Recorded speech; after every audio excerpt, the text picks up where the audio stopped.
and gentlemen, let's go. Gaming, tech, culture. Ladies and gentlemen, let's go. You're listening to the Cool Black Nerd Podcast, presented by Say What Radio. Hello, everybody. Welcome to episode number 32 of the Cool Black Nerd Podcast. This is Germanium. I'm your host, Jules, and I'm here with everyone's favorite co-host, Justice. Justice, how are you doing today? I'm doing awesome. And I'm freshly braided from the salon. So man, my head hurt. I don't know how to hide that. I'm lying. I didn't I'm lying. I didn't expect it to go there, but I can dig it. That's what's up. What do they say? Beauty is pain or Beauty's something pain. like that? Yeah, beauty is pain. There you go. And I look fabulous. Well, that's good. I'm glad that you look fabulous. Fabulous because today is a sad day. I don't know if you know. Actually, I know that you know because we already talked about it. But today, well, not today, but maybe last week, ladies and gentlemen, we regret to inform you Stadia is officially dead. Google killed it, like we kind of knew they would, because that's just what they do. But yeah, man. Wow. shout out to the listeners who won, the little Stadia Pro editions or Founders editions that we gave away. I'm sorry. Even though Google will be issuing refunds to everybody who purchased hardware, which is good, we ain't got nothing else for you. Unfortunately, I'm really. I understand why they did it. It didn't get the adoption like they wanted to, but I mean, out of the gate, everybody hated on this thing. Everybody, gaming news, gaming journalists, the people on YouTube, everybody hated on this. xCloud comes along and they're like, "Oh, this is what we've been wanting." How is it different? I'm still trying to wrap my mind around that, but let me see. I think a lot of the stuff that's surrounding it was just kind of what you said.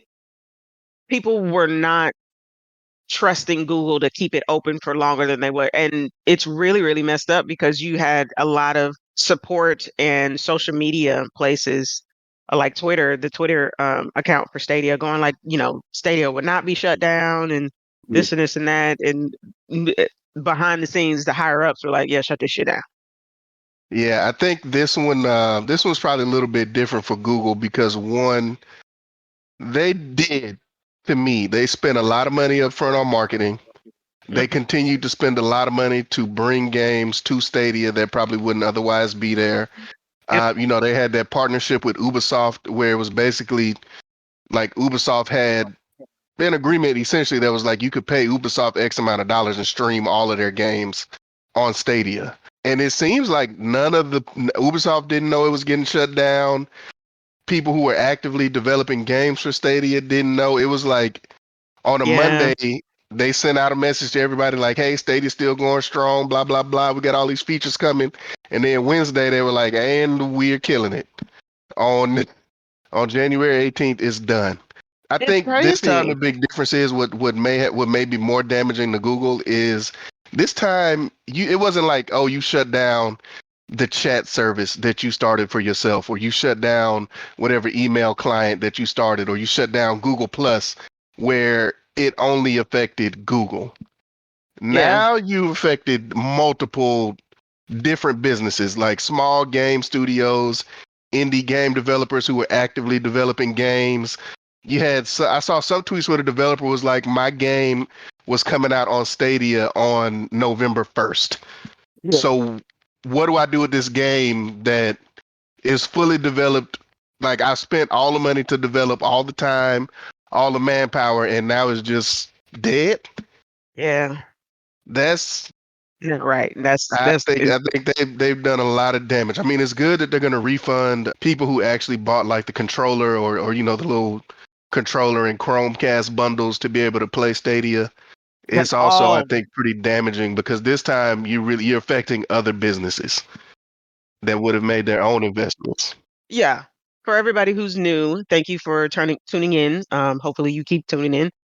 just go ahead and give just a little brief kind of like description of what Google Stadia is. Google Stadia was a cloud gaming service developed and operated by Google in partnership with other gaming companies.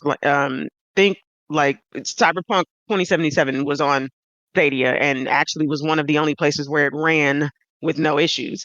Also, you had Destiny, which was actually on there, and a lot of other big games. And if I'm not mistaken, I saw that there was and if you're not big in gaming, these are kind of like multi-million dollar franchises. But there was a Kojima exclusive game that would have come out, and he is a one of the previous creators of Metal Gear franchise that would have come out on Google Stadia, and they killed that as well. So whatever it was, I don't know if it was the money that was an issue for this, the adoption. I don't know. This had to be like, head of Google and like, please shut this down.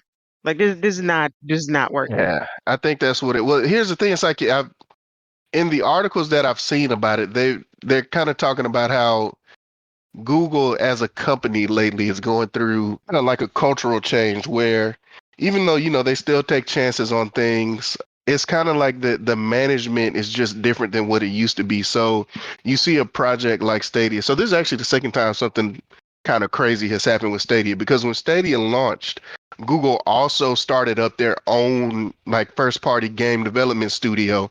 Yep. And before they could even finish development on one game, they shut that down with little to no warning. Like kind of the same situation. Like all of the game development team had a team meeting on Monday.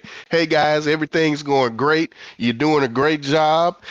Tell me about your progress on your games. And then on Wednesday, oh, we got some organizational updates. Yeah. We shutting down the studio, literally. So You're it's right. just Because I believe they had just brought in like the head of the Google Studio for their gaming extension at the time, not Stadia, but just their head of gaming at that point. They brought in this lady who was a bigwig Jade within. Raymond. Yes, yes. That was her name, Jade Raymond. Yeah. And she was there for like a month, and then next, you saw her departure, and people were like, "What the hell?" And that's when they was just like, "Oh yeah, we shutting this down."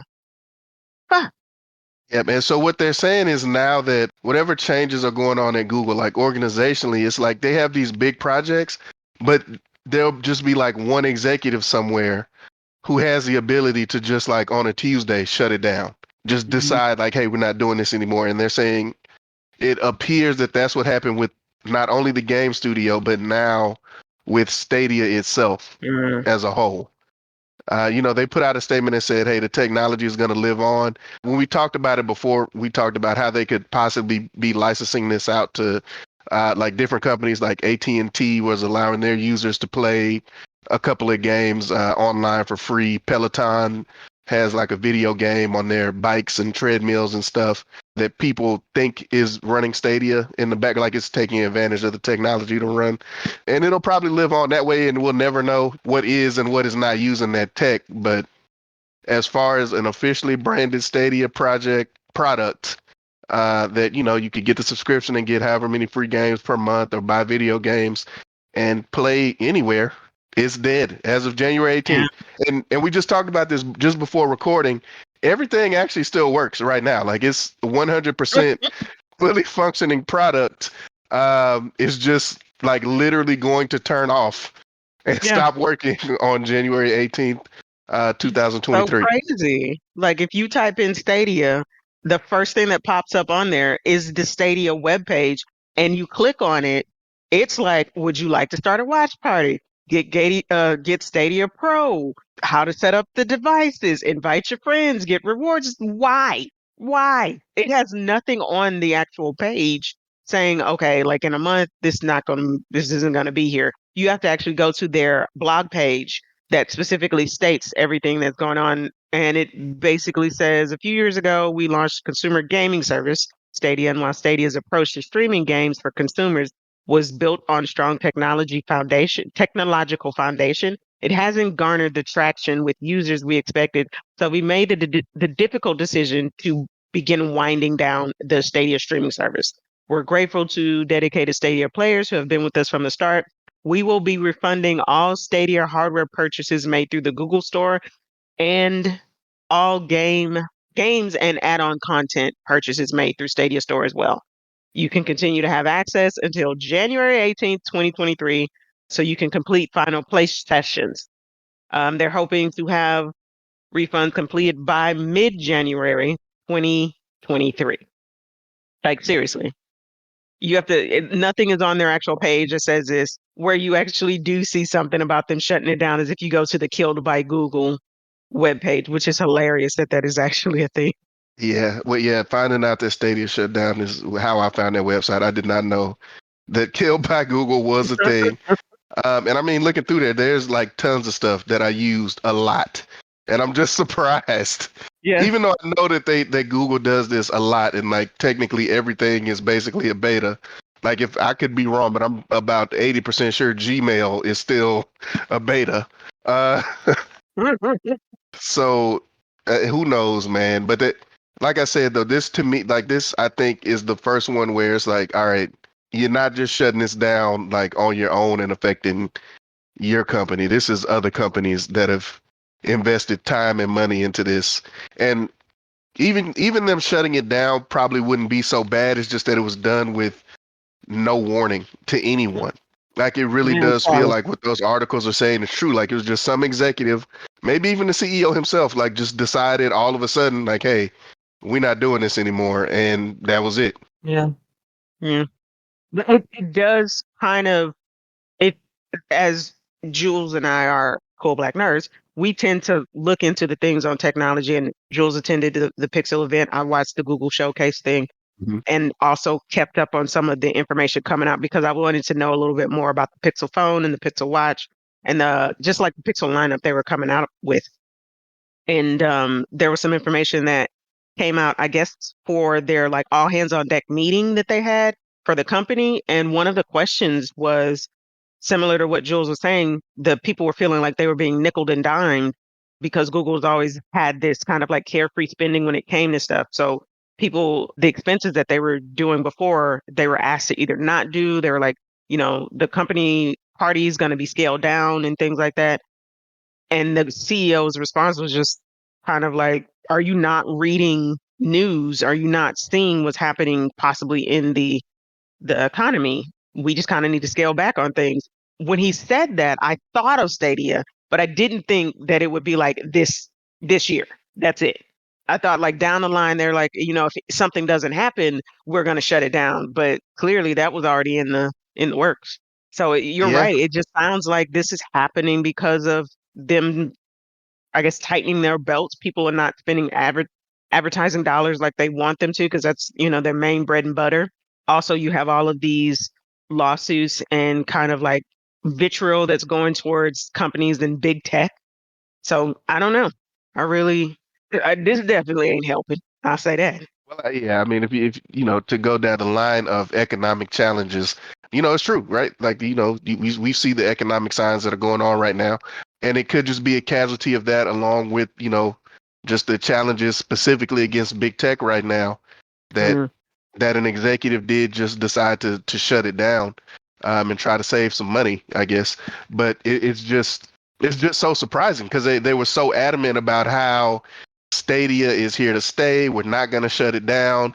And like they were saying that recently, yeah. the week or 2 weeks before they shut it down. So it is just very surprising. Came out of left field. The amount that I played the service, I enjoyed it. So I played 2 games on it. I played Destiny. When I first played Destiny, the controls were floaty. It felt a little bit laggy, but that was probably due to my internet. But I got someplace where I had a better internet connection, and that thing was perfect on Destiny 2.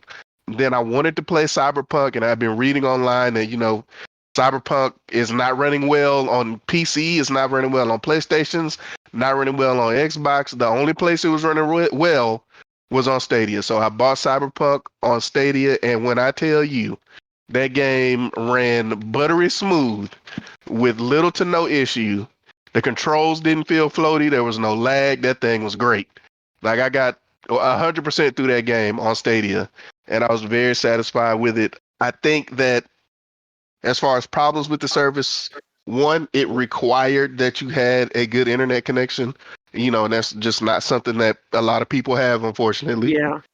And two, if you already have a PC, if you already have a PlayStation or Xbox or some other console, there were not exclusive games for Stadia that you could only play there.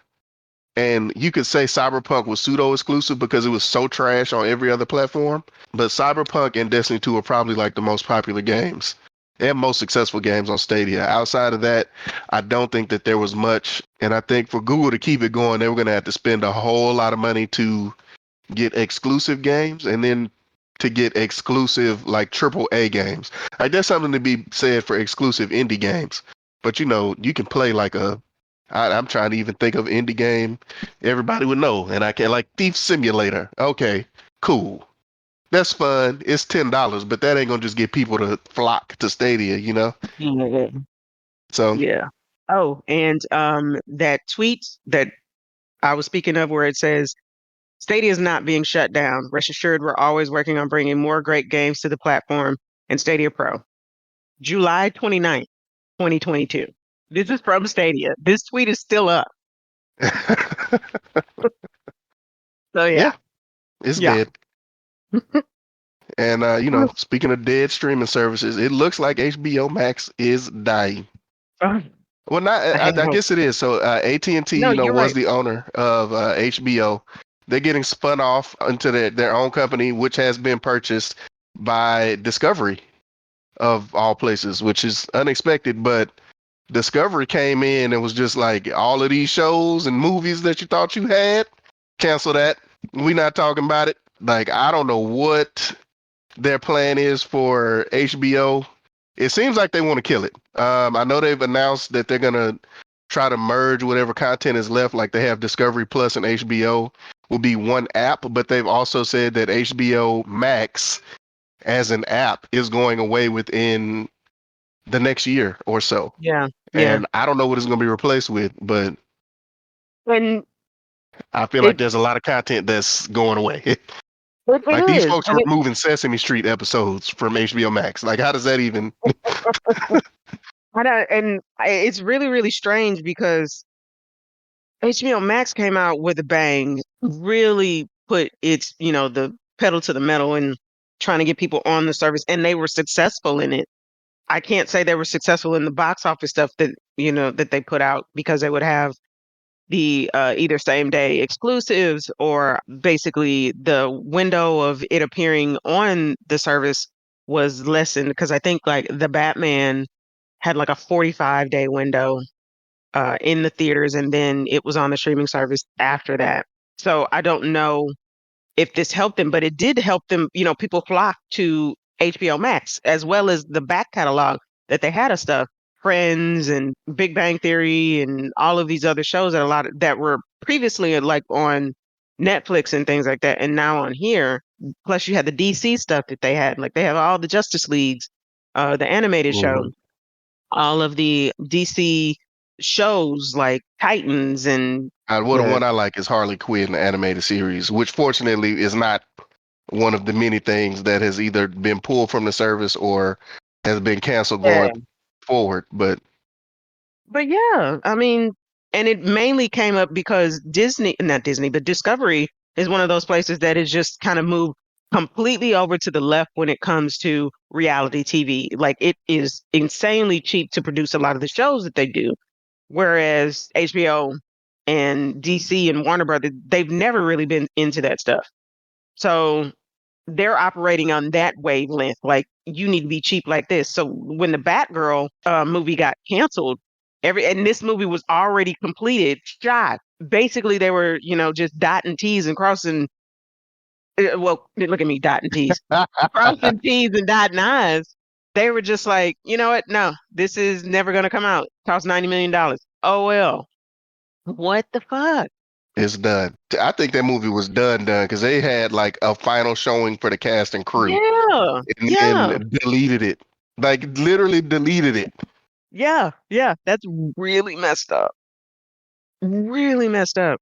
And it's essentially I can see what Discovery's trying to do. They're just trying to up the Discovery brand. But I'm sorry, I don't know anybody who's ever going to be like, oh, Discovery is the place that I want to go. Discovery is the app that I want to see. Yeah, Even if they rebrand it, I'm still going to be like, I don't want to watch that. I agree I with you. I feel like just from a marketing and branding, I feel like HBO is more recognizable. Like I would rather have an HBO streaming service than an HBO streaming service with Discovery instead of Discovery with whatever they decide to call not HBO anymore, apparently. yeah, yeah. I mean, even if you just went back to home box office, like the actual HBO stands for, Yeah. I would be more inclined to watch that than Discovery anything. I'm sorry. I mean, when you think about it, what is the one thing that Discovery is known for? Shark Week? Shark. Exactly. 1 week Maybe. out of the entire year. That's it. Yeah. Name anything else on the Discovery Channel. Nothing. Or Discovery Channels. I think Dirtiest Jobs was, I don't know. Mm-hmm. I don't know. That might be the learning channel. I don't know. I don't understand why that but why wouldn't you just merge the two? Okay, like I get from a financial perspective, okay, there were some things that didn't work out. Like obviously it probably wasn't the best idea to have your tentpole movies release on HBO Max the same day that they release in the theaters. Granted, it was during the pandemic, so a lot of theaters were closed, so that was probably the best choice for that time. It didn't work out financially, but that's a decision that you can change. Going forward, hey, let's not release the new Godzilla or King Kong movie on HBO Max the same day that it's in theaters. Like we learned that lesson. There's no need to be like, you know what? We just not even gonna make the movie anymore at all. So and then the removing content. That's kind of what I don't understand, especially stuff like Sesame Street. Like I know that you probably had to pay some royalties to some people, but Yeah. seriously, how much are the royalties on an episode from like 1970 of Sesame Street? So I don't know. I don't get it, but we'll see what happens. I just know that hey, it sounds like HBO Max is dying, and in the future, it's gonna be replaced with something else that Yeah. probably doesn't make too much good sense. And the real reason why I feel like this makes absolutely no sense is because when Netflix was actually losing subscribers, HBO Max had gained subscribers. Yeah, So the fact that they're now going like, well, yeah, we're just going to shut it down. It's like, it makes sense. Like financially and I mean, well, brand wise, how? The, the math ain't math. Just saying. I agree with But you, but you know what? We're not CEOs, so maybe we yeah, don't know what the heck we talking about. well, I know technically, I another mean, CEO that I don't think he what the heck he talking about anymore either. Elon Musk. He's still out here in these streets, y'all, and I don't this understand what's going on with it. I have never seen such a messy soap opera situation in my life amongst rich ass people. Well, I take that back. I take that back. I don't I, know if them people on the Housewives are actually rich. So yeah, oh no, they're I'm gonna not stick with my Elon Musk original. rich. I know that. Yeah, yeah, you're right. I'm gonna stick with my original thing. I don't even know where to start with Elon. First, he wasn't going to buy Twitter. He tried to back out of it. He sued them. Then they countersued, and now he's trying to go back and say he's going to go through with the purchase. Like I know he wants to buy Twitter, but he probably just needs to stay off Twitter. His tweets are just crazy. He he's putting all his family business out there. I I just want him to stop. I want to buy a Cybertruck, Elon, but you're making it hard. You're making it hard for me to. I feel like I don't want to give money to Elon Musk. Because of how he acted. Yeah, it's just too much going on. Just relax. I I'm baffled by this as well. Maybe this is why everybody's acting crazy in streaming and in tech because of Elon. They may think something may come in for this. I don't know. But I Yeah, find it baffling in this whole scenario. There is something that came out from the previous head of the security of Twitter, and that's still kind of being glossed over, of their actual practices and procedures that they do not uphold for the service. Like, Mhm. nobody's saying anything about it. It came out in this actual lawsuit, but it's still kind of still unfortunately Still being bolstered. glossed over. So what did he say? So essentially, they're like, there have actually been times where people who were working for other governments as a spy, because they were eventually like charged with this, let go and charged, working at the company, who had essentially kind of like root access to everything that they have is at the company. A lot of the security procedures and things like that at the company is not being upheld by anybody, and they know this and do not care. Mm. They're not trying to fix it. They've essentially kind of hired on either a few third party contractors or entry level folks to just keep up the appearance of, I guess, being secure. But they also, and I think Patreon is going through something similar. Well, Patreon is a little bit worse, but they also just, like, they have areas for security where you're supposed to be specialized in, like child porn, or this is why you can find any type of porn on Twitter, because those people are not there. Okay, They're because not those people doing what don't. they can. Yeah, they're not there. Got it. Got it. Got it. So And okay, so a lot of the things that are not supposed to appear on Twitter can, because there's they're nobody not there actually checking. following whatever their security policies Hmm. are. Yeah, Got you. Okay. that's Yeah, why. that has been glossed over because I saw a little bit about the head of security saying something, but I didn't know what the details were. Yeah, when he So was like, that's, yeah, they literally had a spy from another country working at Twitter. I was like, the and nobody. This is okay. I mean, Nobody said nothing. yeah, I mean, I guess it is. I mean, at the end of the day, it's not a government entity. It's just a company, and I don't, I'm not sure that legally, seriously, legally, I don't think they have any obligation to disclose that. They should Well, just, out of general public good, they probably should. I'm not saying that they shouldn't. I'm just saying, like, I don't think that there's really any recourse for it. And I do think that, to me, outside of it being Elon Musk that's purchasing the company, if they're no longer, even a publicly traded company, I think we're going to find out that there's even less. What's the word I'm looking for? I'm going to say that they're going to be less than thorough in protecting users, and hmm, that's what I think is going to happen.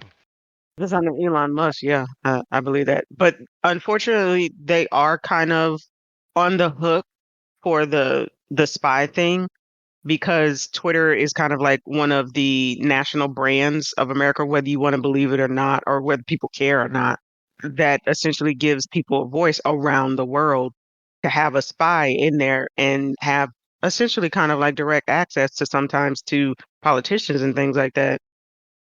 That's a little scary, because all you got to do is, continue working the network, or the people in your network, let me say that, to cause some real damage. Social engineering is very easy, is the easiest way on how places are hacked. That's how Uber got hacked, which, oh, that is something we should have talked about. I'm sorry. Don't know if you heard about it, but the Uber hack, I, my God, 16-year-old kid was able to get into Uber's network with social engineering and just tell the IT basically, I work here, I lost my password, blah blah blah. Person then was able to get into their domain, so to speak, and have admin access. Within there, he was able to find an account in a plain text file that is their break glass account. And what that means is anything happens where somebody jumps into our account and we need to be able to get them out of there, he now has access to. So no matter how many times they kick him out, even if they try to change that password, because he still has that access, he can change it right back. right. He is in there forever. That is his domain now. Uber. Don't know if anyone knows it. Again, that's another one of the things that came out in this whole Twitter thing. Nobody's talking about this.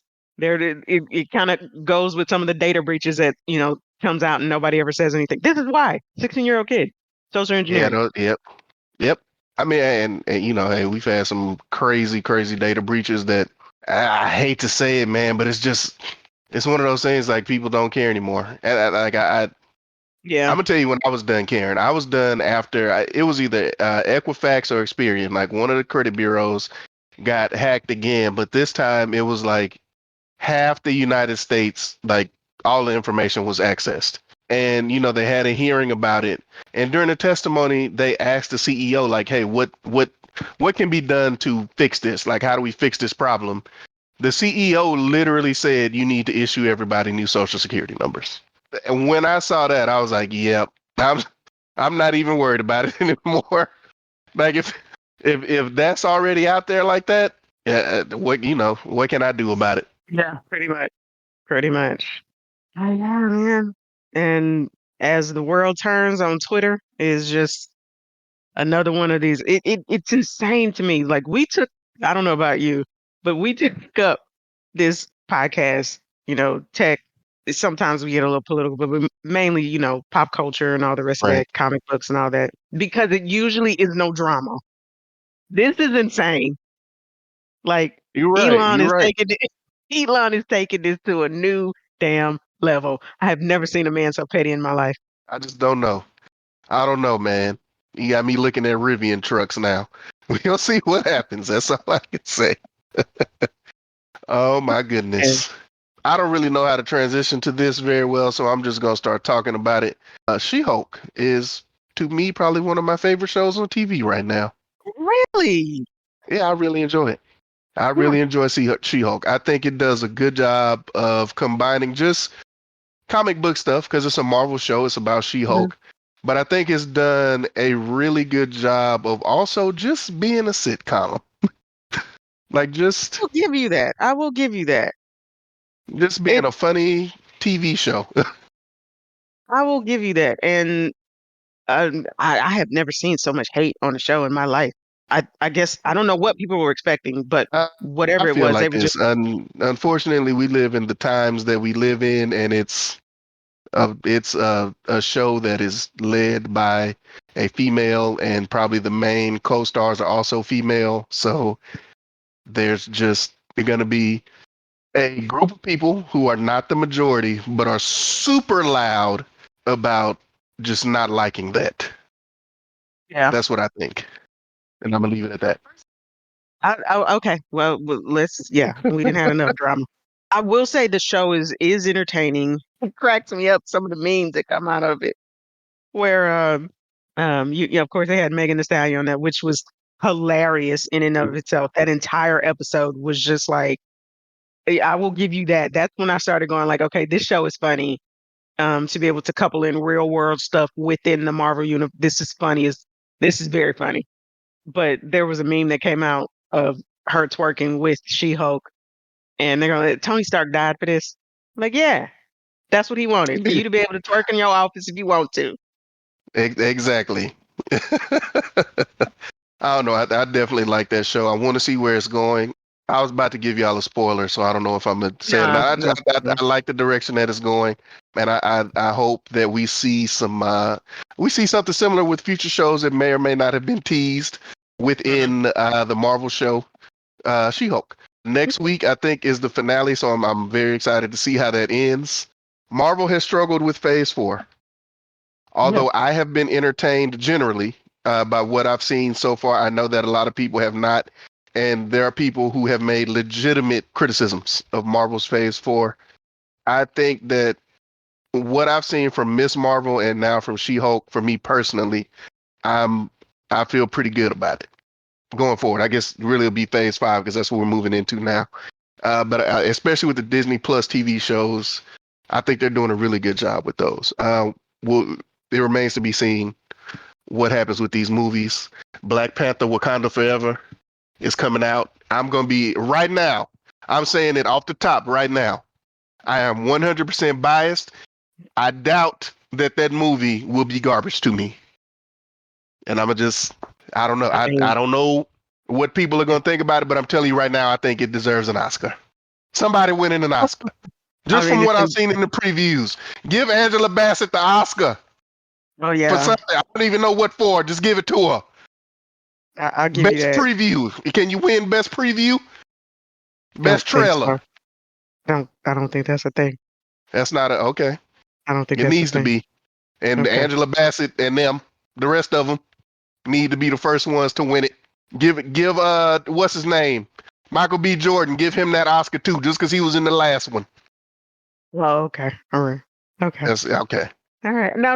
I get it. I'm very much probably in the same boat as you when it comes to Black Panther. I do think Marvel has struggled very much in this fourth phase, but you've been on top for the last 10 years. It's you can take a break. I get it. But yeah, those are that. So we're gonna say that She-Hulk, and Wakanda Forever is a cool black nerd recommend. Wakanda Fit, yeah, Cool Black Nerd recommends. And Miss Marvel too. I don't know. What did you think of Miss Marvel?